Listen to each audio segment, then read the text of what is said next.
That's actually why people get married, you know, just so you know. Because this is built into marital vows. I'm not leaving, ever, no matter what. It's like, okay, well, that definitely puts a boundary around our arguments, right? Because I can't say every time you manifest one of your flaws, which you're likely to do just as often as me, well, enough of this.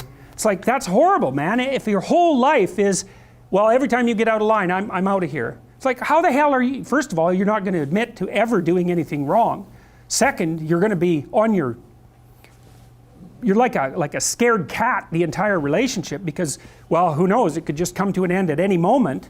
It's like, you know, people say, well, if the possibility of divorce is open, it makes you free. It's like, yeah, that's what you want. You want to be free, eh? Really?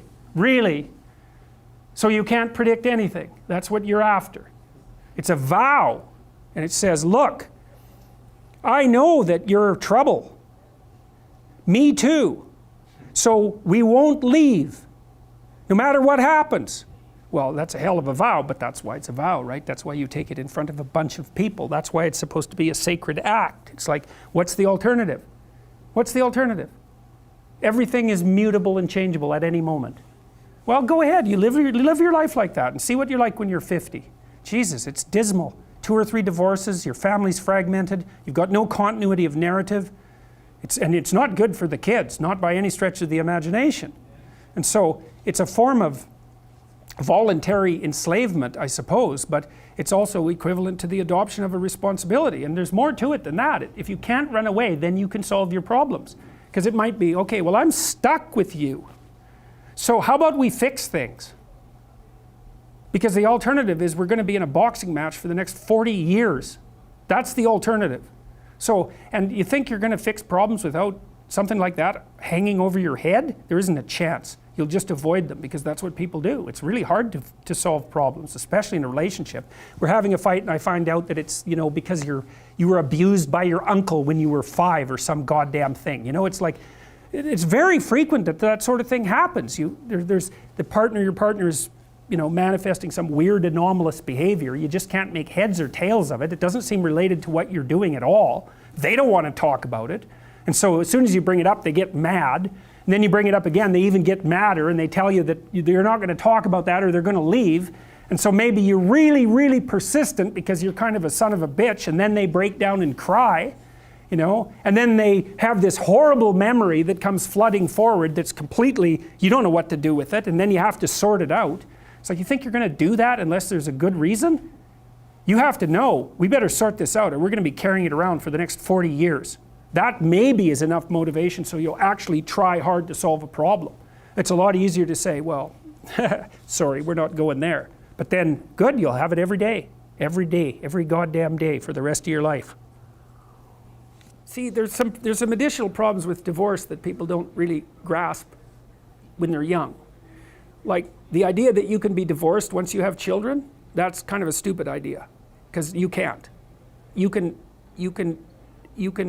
find a limited substitute for your initial freedom. But if you have kids and you try to get divorced, the probability that that's going to demolish your life is very, very high.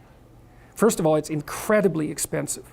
So one or both of you is going to come out of that poor.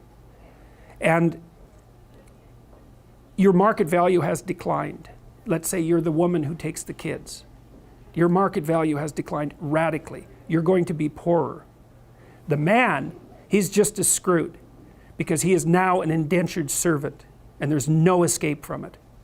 So it's not so bad if you can negotiate a peaceful separation, and some people can, but lots of times if you have a terrible relationship, it's not like negotiating a peaceful separation is all that easy. But if you're at each other's throats, good luck to you. I think it's roughly equivalent to having non-fatal cancer. It is not pleasant. It's a 10-year process, 15-year process. It'll cost you $250,000, and it'll tear a big chunk out of your life. And also it will really disrupt your relationship with your kids. And you know, you bring kids into a step-parent family, they do not do as well. Step-parents are not as good parents as biological parents, and the data on that is clear. Now, obviously there are exceptions, because there are terrible biological parents, and there are wonderful step-parents. But if you look in aggregate, It's not that easy to care for children. You need everything you can binding you to them. And if they're someone else's children, mostly they get in the way of the person that you love. Right? Well, if let's say you have a child, I'll be right out. Let's say you have a child and I want to go out with you. Every second you spend with that child is the second you don't spend with me. And there's going to be a price for that. I'm not going to be happy about that. And if I have a child, you're going to feel exactly the same way. You might say, well, no, I love children. It's like, yeah, sure. Sure you do. I doubt it. You might love your child. And you know, it's pretty specific the way that people love children. So, and the rate of abuse for kids in step-parent families is way higher than it is in biological families. There's not even any comparison. So.